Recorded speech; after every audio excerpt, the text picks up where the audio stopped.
Welcome to My Talk, the podcast series brought to you by ISS Market Intelligence. Thank you so much for tuning in. The focus of our discussions on My Talk is the global financial services business and its many subsectors: asset management, wealth management, life insurance, banking, fintech, you name it. For more than 3 decades, ISS Market Intelligence and its predecessor companies have been at the forefront of observing and really studying, as passionate students of the business, the developments in these various businesses. And we hope to bring you a somewhat unique perspective, both afforded by our long time study of the marketplace, but also by inviting really interesting and thoughtful and highly expert thought leaders from around the world. We do create episodes monthly, so if you enjoy this episode, please remember to subscribe to My Talk on your preferred podcast platform.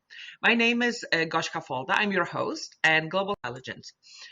Now, in this episode, we are going to return to Europe, to the UK, and we will do a checkup on some research that we have spoken about in a couple of previous episodes of My talk, and that is the topic that is actually resonant globally, and it's the rise of model portfolio solutions. Today, I was listening in to the Financial Times Future of Asset Management conference, and as well as yesterday. And again, the topic of solutions was absolutely many a discussion and on many minds of the leaders of asset managers around the world.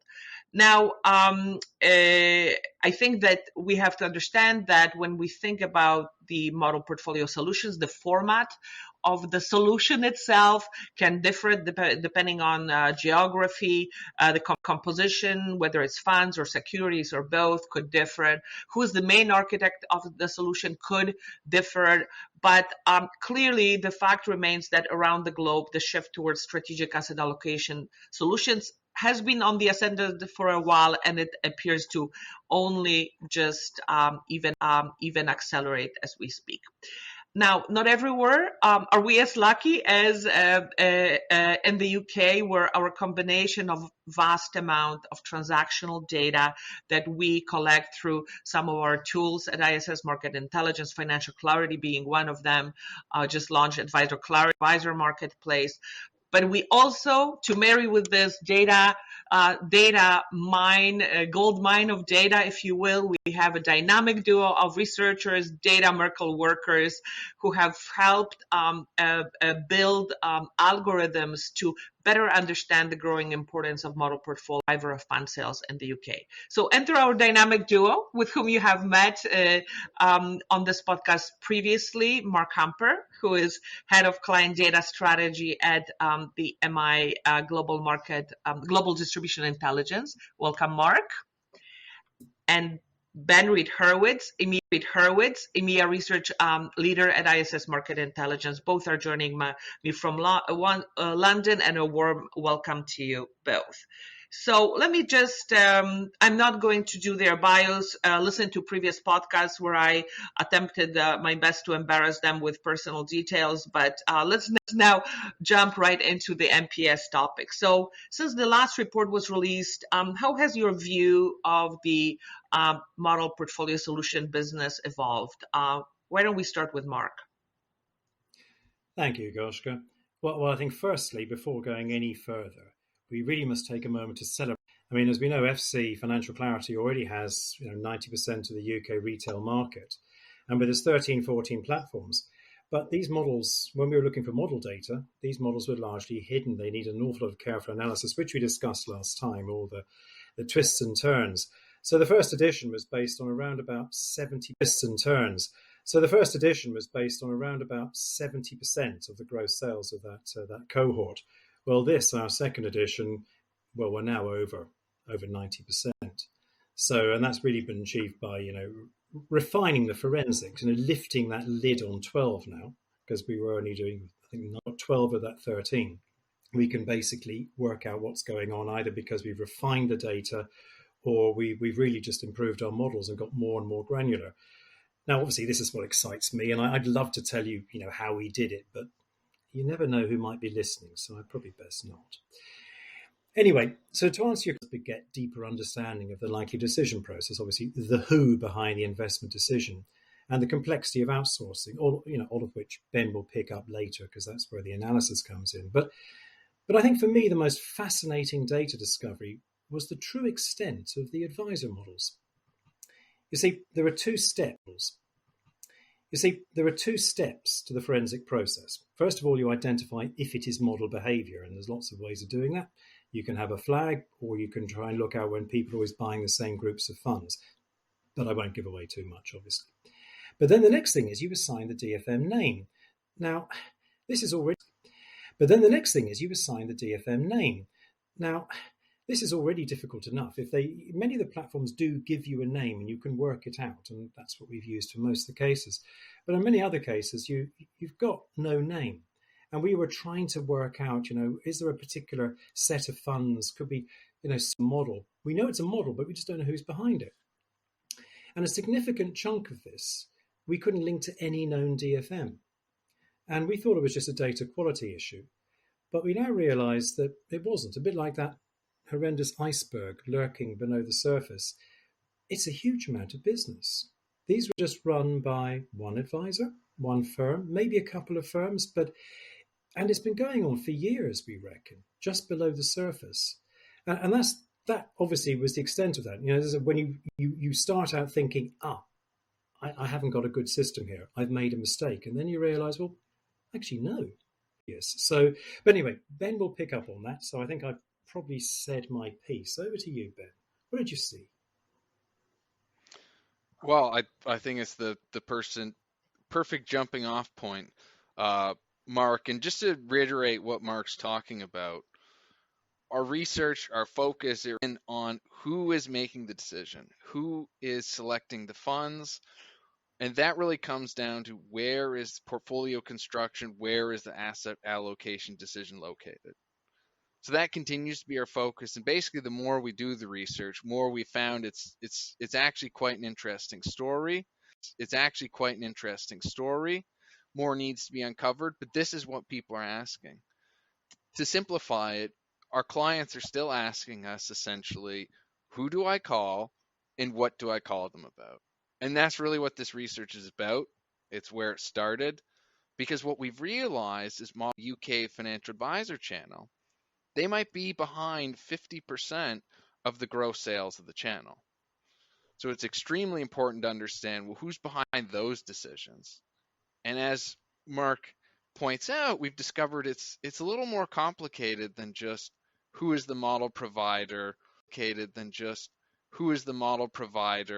who's the investment manager behind it, because not all of it's operating on that system. So a lot of what we do in the second edition is we're going sort of behind the curtains and we're addressing it through a lens of sort of insourcing and outsourcing, because again, when it comes to who do you call, do you still call that financial advisor firm or the advisor, or do you need to call who they've outsourced the decision to? And that's really what we've spent a lot of time uncovering. I think that's fascinating, and I know that we can't spill all the beans in the report, but that movement or that criticality actually, or discovered criticality of advisors driving their own models or maybe sharing a model within the firm, etc., is part of that grassroots shift to kind of modeling.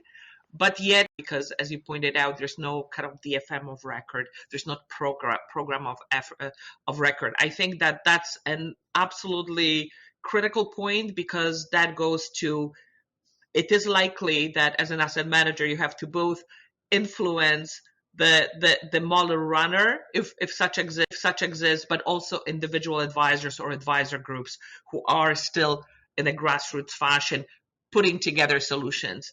and they are just a lot more difficult to pinpoint. And this report does exactly that. So that's really fantastic point. Picking up the point about locating the fund selector, what have you learned about how firms are insourcing or outsourcing this portfolio construction function? Ben, perhaps you can start. So we have some fascinating discoveries here. The first discovery is if we broke it down by firms where all of the business is being insourced or all of the business is being outsourced, or we actually see a combination of the two underneath. And interesting, what we find is about half of the firms choose either insourcing or outsourcing completely, and then about half of the firms have both options available. Now, it is worth noting that the half that has both options available is by far the biggest chunk of the business. So that is doing around 3/4 of the business.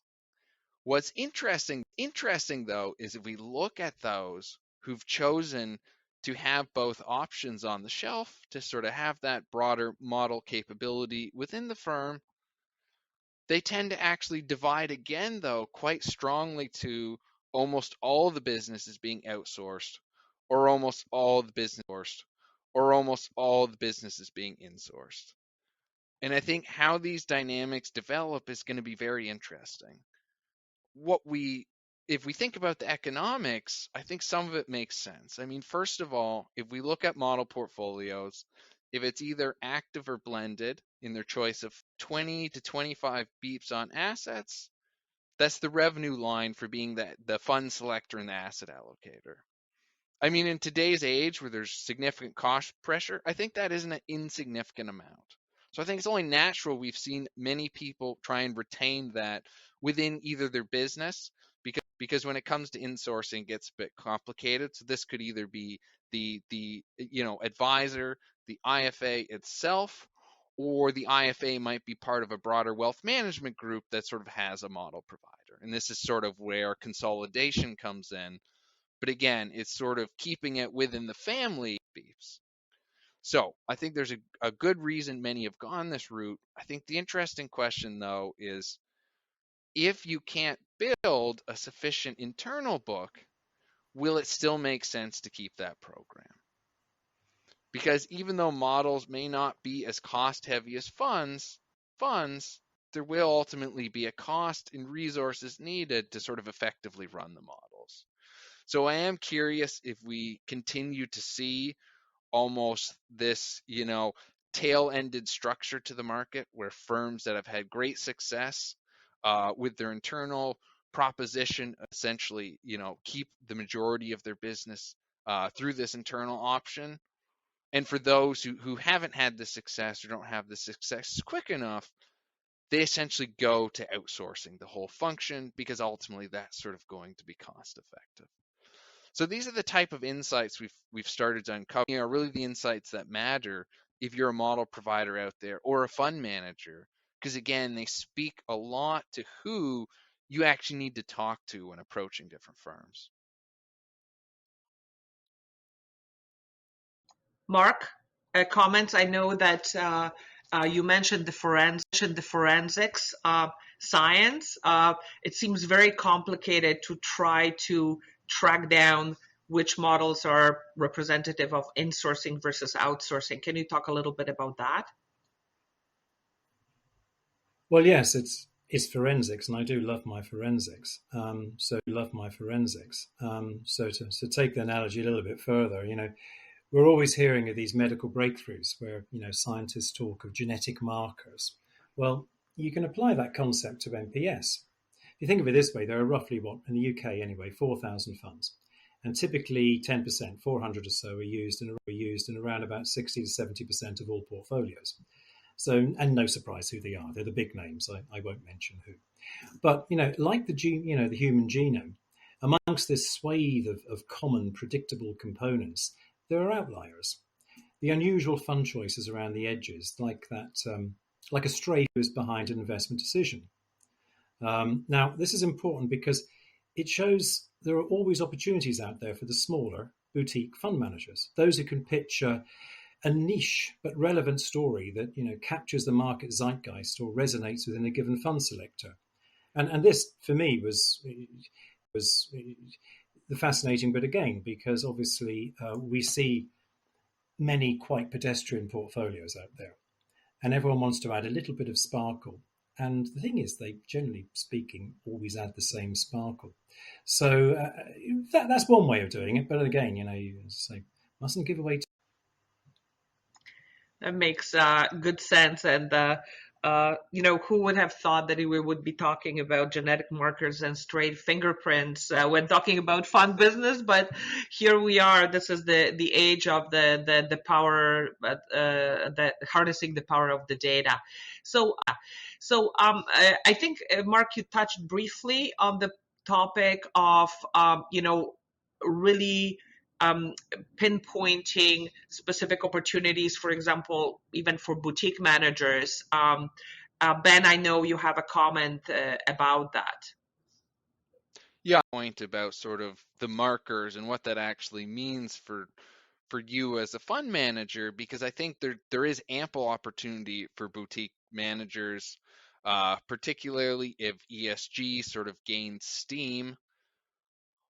But equally, I think where the challenge is really for those sort of mid-sized managers, because what we sort of see in the data is there are many managers sort of winning, one, maybe two mandates with some success, but there's only a few core managers, the big names as many people know in the UK, who I'd say are having sort of broad-based success in this area. And I think this is something you've sort of talked about, Goshka, and well, is there going to sort of be a continuing of the hollowing out of sort of the middle of fund manager, in the sense that, if you're a big guy or woman, you can use your resources to drive down cost and keep winning sort of core mandates. And if you fall outside of that, you can likely still have some control over cost, but it usually has to be a more boutique specialized mandate. And this is really what we see in a lot of the portfolios. The core is really pretty similar, but then they take sort of different tacks on the edges to sort of add that sort of spice to the dish, the difference, because there are a lot of model portfolios out there. So there is a requirement to sort of be different, and I think there is an opportunity to be different. But for many managers, there may be a challenge to sort of capture more than one or two of those mandates. So that's a really good insight on the fact that the model portfolio solution does not really lock out, does not kind of always end up with just the large core managers, but there is plentiful opportunity really at the margins of the portfolios, and really understanding where those opportunities might lie is possibly a secret to significant success in participating, if you will. This is all very, very exciting to me, someone who loves data. Where do you guys think the research goes from here? Let me start with Mark on that topic. Well, up until now, the focus has been on identifying the model business in a rather linear way. Basically, is it a model, and if so, who's built it? The funds themselves have been in some ways bystanders, noted really only for their sector or brand. You have a model, you need a UK-focused equity income with a good name to bulk up your sterling medium risk. Now we want to explore, shall we say, between these funds in various buying scenarios. Once again, we have this depth of data. So, for example, we can isolate an actual batch of funds without, again, giving away too much. The more you go into this, the more you can actually isolate a whole cohort of funds that was bought as one buying decision. The actual investor behind it, not their name, of course, but the fact that they bought all these on this particular date. And generally speaking, what you find is when you get that granular, you can say that, hey, you may have with one particular platform And generally speaking, you'll separate those accounts. You'll have your ISA, you'll have your SIP, you'll have your play around with those more exotic funds, but they'll be isolated. And we can see that now. So you can see what was bought as part of your particular model SIP. Now, if you take a step back and you say, well, we can see all the funds that were bought as part of that. Now, is there a difference when a fund is bought as a batch as part of a model, for example? There are very typical funds out there. They're always part of someone's UK passive. And, you don't have to give any names away, that there'll be the big names, the Vanguards, etc. Different way when we know they're not bought as part of a model, when people make an individual decision, maybe not necessarily advised by, well, partially advised by the advisor. We don't know. And that's where you think, that's where it starts getting quite interesting, because obviously one thing the fund managers themselves want to know is, where should I put, I've got enough money for 5 or 3 or 2 heads. What shall I do with them? Shall I focus them on the MPS market, or do I go out old style and try and prospect by going to the northeast of England and burning away shoe leather on going around leads in various places? What do I do? What do I do? Who is actually buying? I mean, we've actually had this said to us where a couple of quite well-known fund managers said, look, we're doing okay. We're selling lots of funds. We just don't know why. And it's like that old advertising adage, isn't it? 50% works. Which 50%? For different reasons and different cohorts. Why is it some funds always appear together? What drives this? Obviously, it's brand recognition, maybe investment strategy, or dare I say it, fees?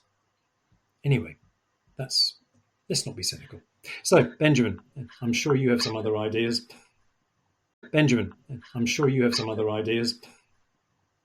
Well, I think that's great, Mark, and a lot of that's exactly on point. I mean, I always have seen the wealth management business as relationship business. So what we're going to do is continue to study the relationship sort of up and down the value chain. And sort of to Mark's point, I think the business is always a business where I call everyone as frenemies. Because in most cases, you're always operating beside someone who both complements what you do, but may have an opportunity at some point to take your job. And it's sort of managing those relationships that's always been key to succeeding in this business. So one example I'll give you, because it speaks to our next research, which we're going to look at multi-asset funds, because again, we really want to round out that who is the fund selector question. And when we have most of those funds, who's the fund selector? But where we get into the frenemy conversation is that many of these model portfolios, they obviously use underlying single strategy funds. They've already sort of challenged fund managers and broken up the narrative of fund manager as portfolio constructor. But now many of them have also started to sort of unitize what they're doing and create their own multi-asset funds. And we'll have to sort of see how far that goes and whether those ever have the same extensive reach as model programs. Obviously, there can be more costs that get placed there. But again, it sort of just adds another interesting element to the story of where someone's now sort of going into someone else's space. And then the last thing I'll end with, Goshka, is because, I'll put on futurist Ben hat. And I think this narrative's picking up a little in the US, but we have something like direct indexing. And the next avenue in model portfolios is what happens to security selection. Is that guaranteed to stay with fund managers? Or could that be challenged down the road itself, which actually could leave fund managers more as executors opposed to sort of strategy setters? Alternatively, many fund managers have invested heavily in their multi-asset capabilities. Maybe the next decade actually sees them retake the crown, parts of the value chain, understanding sort of who has the capabilities, and then watching to see how the cards are played. So that's really where our research is going to continue to focus on, to try and answer those big questions. As Mark pointed out, I have these resources. What do I do with them? and help me these resources. What do I do with them? And help me make sure I understand which ones are actually working properly. Well, thank you very much, Mark and Ben. To our listeners, I don't know if you knew when you were to listen to a podcast about model portfolio solutions and portfolio construction that you're going to be treated to a real futuristic forensic style investigation with genetic markers and with our dynamic duo. So it was such a pleasure. Thank you very much. It's such an interesting topic. At an age when asset managers the world over are carefully structuring their marketing, their sales efforts to optimize those infrastructures and influences. Mark, to your point, it's not just about throwing the resources out there, boots on the ground, and hoping for the best. You do want to know what actually works, what doesn't work. And this research, I know as it continues to grow, but already I think is bringing some real deep insight into something that in general asset management business has not had available. We're not a product. We don't operate in a product that's barcoded exactly where it's been sold and what has happened to it. So this is fantastic research. Thank you, gentlemen, for this very interesting discussion. And that is a wrap up for us in September. We are lining up special industry guests for upcoming episodes. So please join us throughout the fall for our monthly episodes. There could be a couple of episodes next month. As always, I encourage you to ping us about your ideas, what you would like to talk for us to talk about. We're always keen to hear from you. And let me just thank you on behalf of ISS Market Intelligence, and enjoy the fall, or should I say the conference season, because this is what it seems to be happening in the business. It's a busy conference season. And if you see me at any of the conferences, please make sure to come by and say hello. With that, I will